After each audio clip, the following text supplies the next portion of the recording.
ఒక డాక్టర్ తన కొడుకు డాక్టర్ కావాలని కోరుకుంటున్నాడు.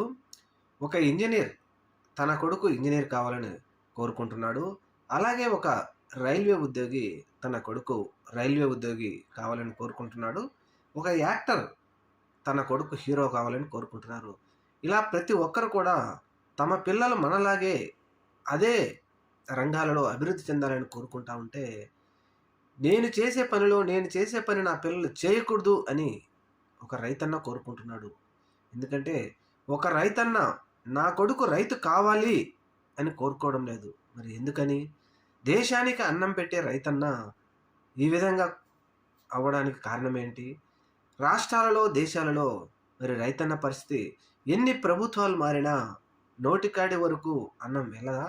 ఇదేనా ప్రజాస్వామ్యంలో 75 సంవత్సరాలు స్వాతంత్రం వచ్చిందని మనం ఆనందపడుతున్న సందర్భంగా రైతన్న ఆవేదన ఇదేనా?